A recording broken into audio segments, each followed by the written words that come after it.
Olá, hoje eu recebo aqui no Viva Saúde o cardiologista Dr. Bruno Medeiros dos Santos e a gente vai conversar um pouquinho sobre os problemas, cardiovasculares agora no inverno. Você quer saber um pouquinho mais sobre esse assunto? Então fica com a gente, Viva Saúde, tá no ar.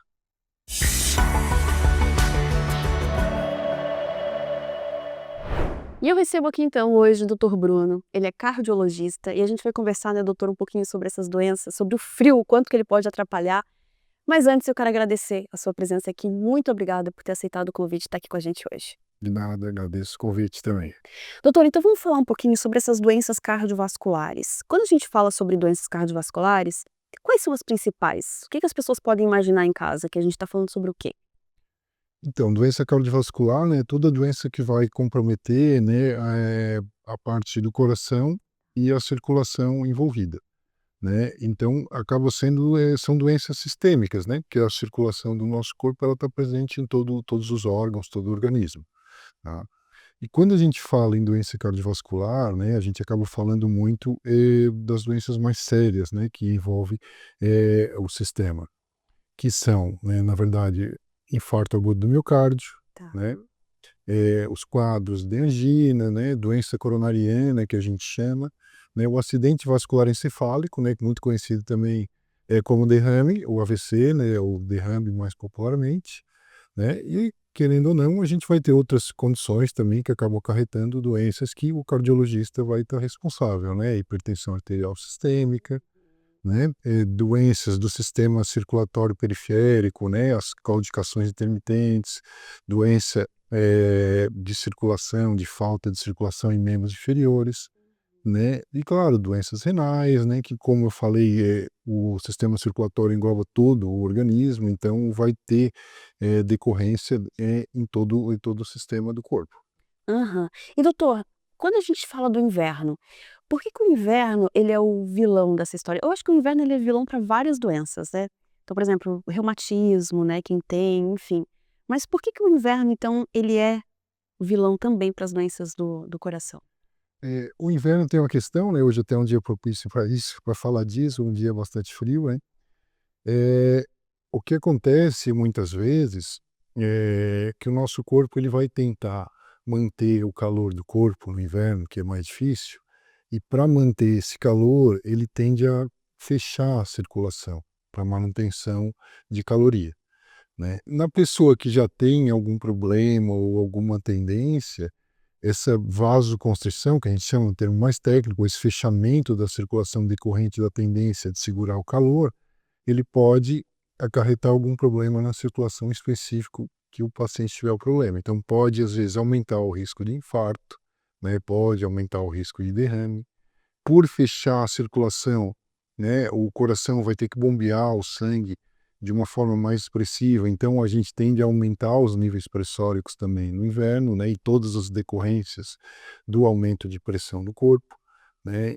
Além, né, da questão inflamatória, né, até a questão reumatológica que você falou, o inverno traz uma maior sensibilidade à dor. E predispõe mais as pessoas a, né, a ter infecções respiratórias, né, e condições que podem gerar um estado inflamatório, né, que podem acarretar também em doenças da circulação em geral. Certo.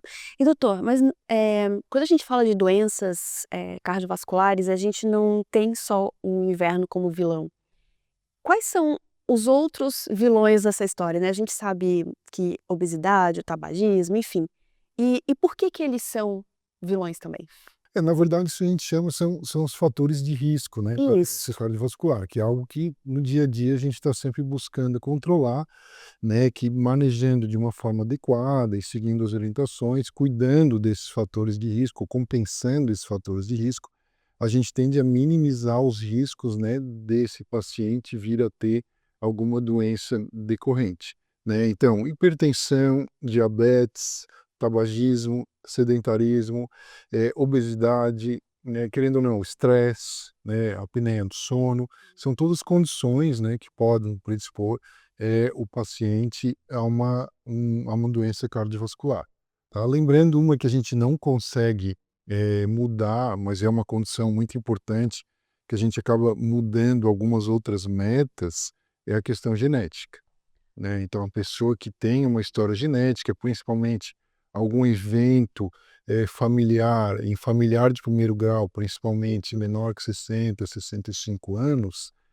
essa pessoa tem um risco um pouco maior, faz com que a gente acabe sendo um pouco mais rígido no controle de fatores de risco, né, e tendo metas mais rígidas também. Sim. Então quando, eu tenho uma história familiar, principalmente em primeiro grau, eu já preciso começar a fazer alguns exames de rotina antes?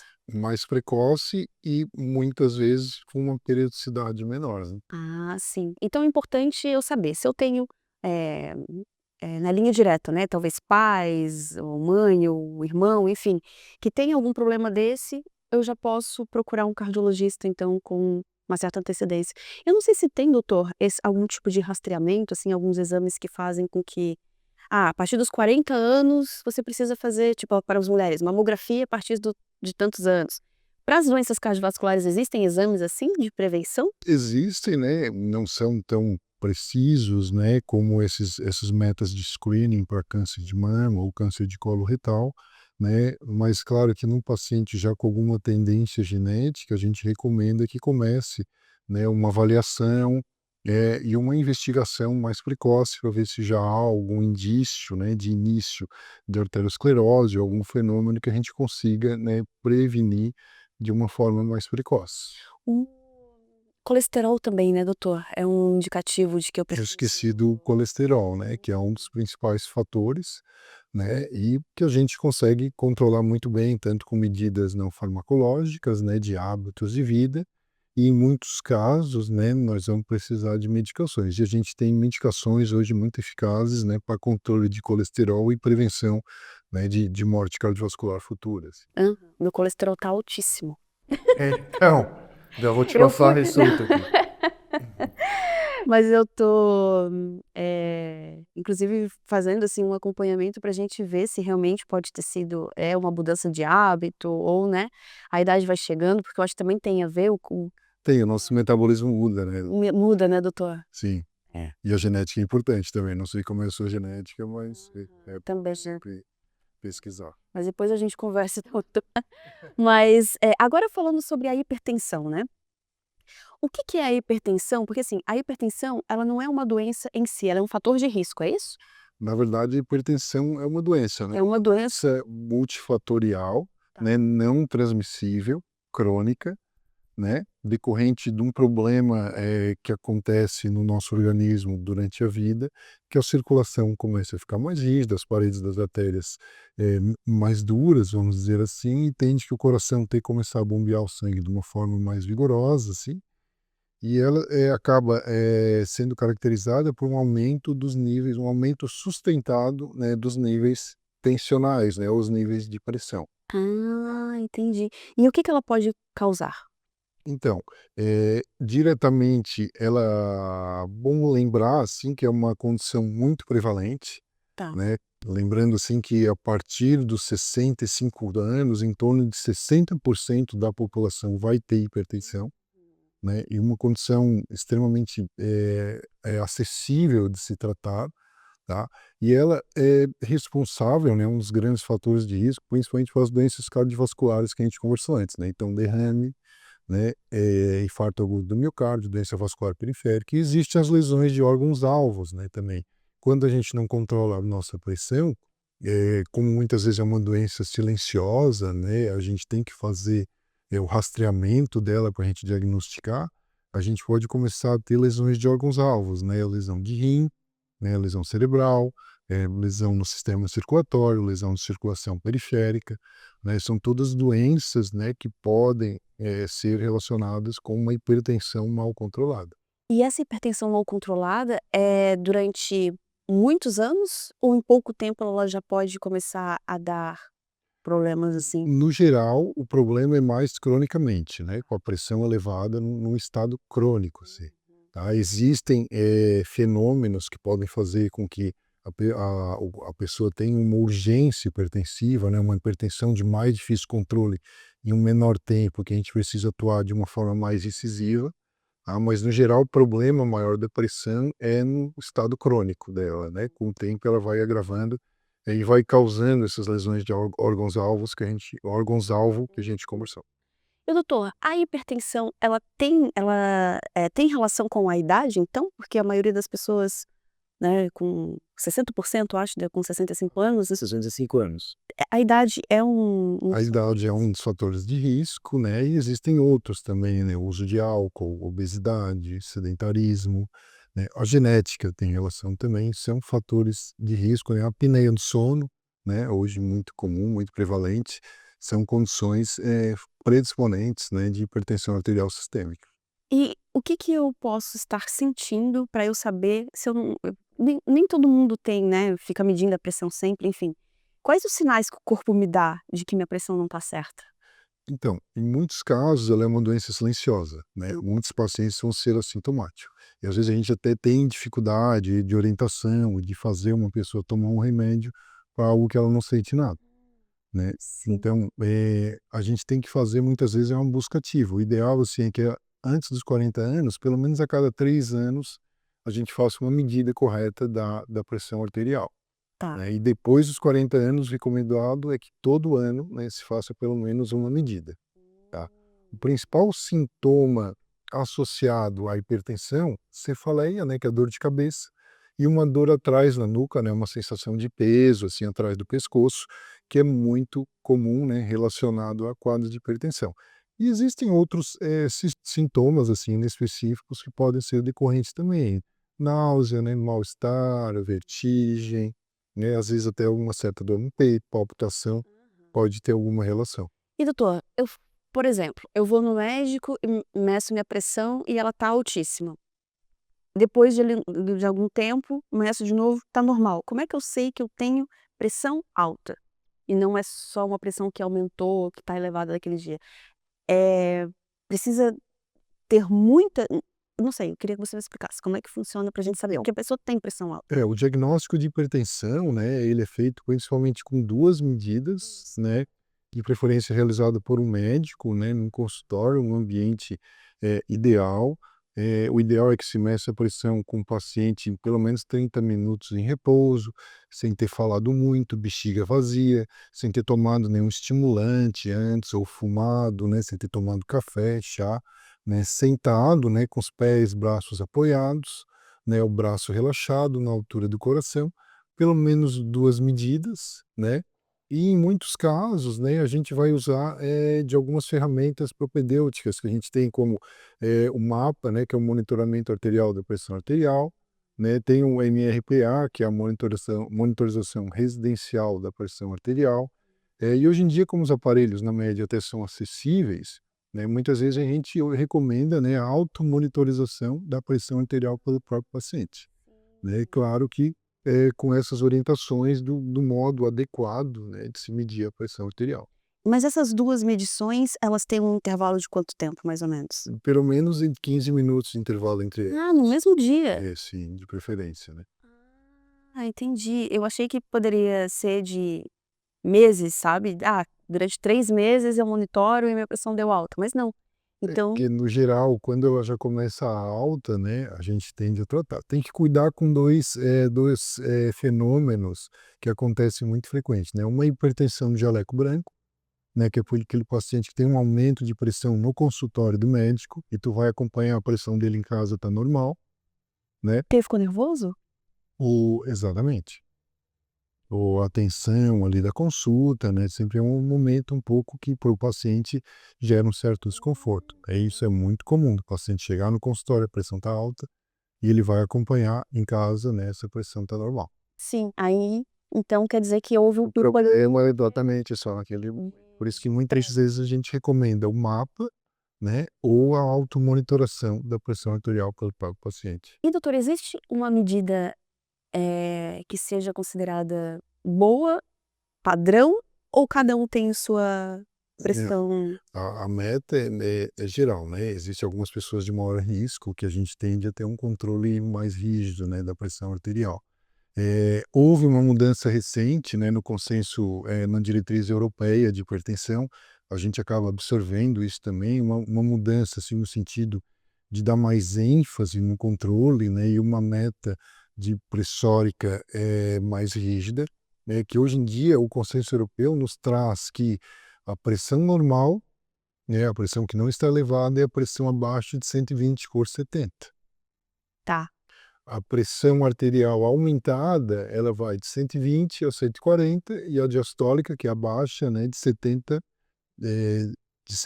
a 80, Uhum. tá?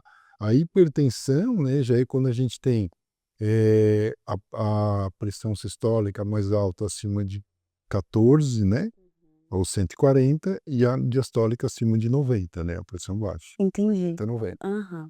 E quando a gente fala assim: "Ah, eu tenho uma pressão 12/8", eu não tenho ideia do que significa isso. 12/8. Que número é esse? Então, o 12 por 8, né, que na verdade é 120 por 80, é uma pressão média quase ideal, assim, né, que é os nossos níveis tensóricos. A diferença entre o 120 por 80 é a nossa pressão de pulso, né, é o que vai gerar o pulso para a circulação sanguínea, né, a diferença do 120 pelo 80. Na hora que o teu coração bombeia o sangue, a tua pressão chega no máximo, né, que seria a pressão sistólica, né, que é a hora que o teu coração contrai. Tá. A hora que o teu coração relaxa, a gente tem a pressão diastólica, que a hora de relaxamento é o momento de diástole, tá? Então, nesse momento de relaxamento, a gente mantém um certo grau de pressão, que é o 80, né? E na hora de contração, a gente vai ter o pico de pressão circulatória, né, que o ideal que esteja em torno de 120 para baixo. Entendi. Doutor, além das medicações, existe algum outro tipo, de tratamento que eu possa fazer? A gente sabe, né, que daí eu acho que tem que diminuir algumas coisas na alimentação, inclusive. Sim, a questão do sódio, né, o consumo de sal é muito ligado, né, porque a gente consumindo mais sal, a gente tende a ingerir mais líquido, você vai aumentar o volume circulatório, né, e tende a sobrecarregar um pouco mais o sistema, né. Se recomenda, principalmente os hipertensos, né, que não se passe, né, de 5 gramas de sal no dia. 5 gramas de sal, não de sódio, né, de sódio em torno de 2 gramas.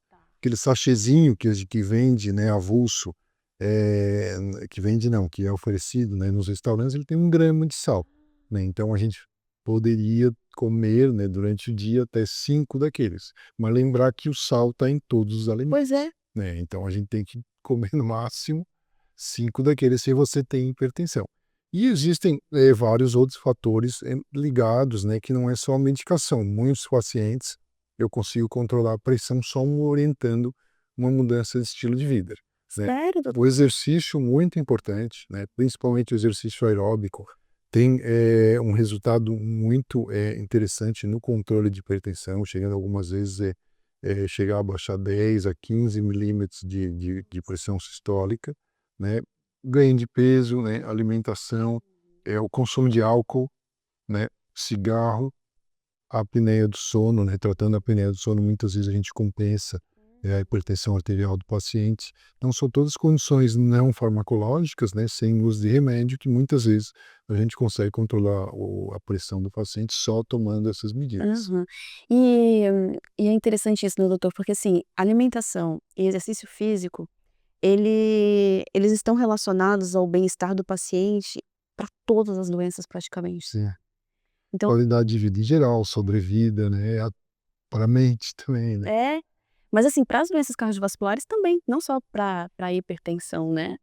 Até porque o sistema cardiocirculatório, ele está muito envolvido, né, na nossa movimentação, né, ele é responsável por nutrir as células durante o exercício, tudo. Então, a gente sabe que a pessoa que faz exercício, além daqueles benefícios que a gente já falou, ele tem, uma melhora de perfil endotelial. Quando eu falo endotelial, eu falo a parede interna dos nossos vasos sanguíneos, né, da nossa circulação.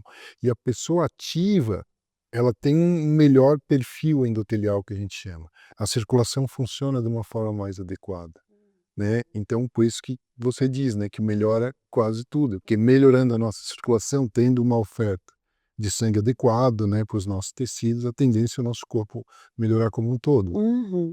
Doutora, a gente está chegando ao final, mas já que a gente entrou nessa parte, né, a gente vê hoje, eu não sei se tem um aumento, eu não sei se talvez seja por causa do estilo de vida, mas muito jovens tendo infartos até mesmo às vezes fulminantes, né, então assim, estava jogando futebol, estava jogando tênis, eu estava jogando e esses dias eu até vi uma notícia de um menino que estava praticando um esporte e teve um infarto. Pode estar relacionado também com o nosso estilo de vida, é isso?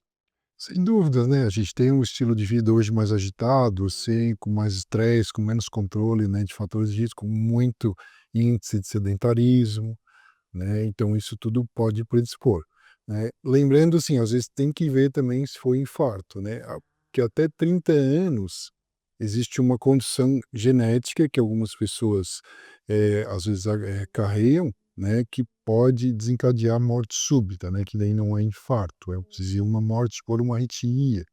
Ah, Até 30 sim. anos, a principal causa é uma condição que é genética, que faz com que o coração cresça de uma forma desordenada e assimétrica, né, e isso gera uma predisposição a arritmias. Acima Entendi. de 30 anos já é o infarto a principal causa, né, doença na circulação Sim. cardíaca. Mas a arritmia a gente consegue prever? Você sabe que você tem? A gente consegue, prever algumas arritmias, a gente consegue prever algumas condições que predispõem a arritmias, né, e dependendo do risco que essas condições podem trazer, em alguns casos a gente tem que atuar até antes. Pois é. É interessante, pode ser realmente isso, né, abaixo dos 30 anos, porque a gente vê alguns casos de meninos, assim, jogando futebol geralmente, né, fazendo algum exercício de muita Sim, intensidade. mas alguns casos de atletas famosos. É. Aham. Doutor, o nosso tempo chegou ao fim. Eu quero agradecer muito, mais uma vez, a sua participação. Você tem uma didática muito legal, né, você explica muito bem, e eu acho que quem está assistindo a gente, com certeza conseguiu tirar algumas dúvidas, né, ou surgiram mais dúvidas e isso é bom, porque daí vão procurar Sim, um especialista eu para fico à tirá-las, disposição. né, com certeza. Então muito obrigada, doutora, e se tiver qualquer outra novidade, alguma coisa que você queira divulgar, a gente está sempre aberto para recebê-la. Tá bom, obrigado também. O Viva Saúde fica por aqui. A gente quer agradecer todos vocês que ficaram com a gente. Até o nosso próximo encontro. Tchau.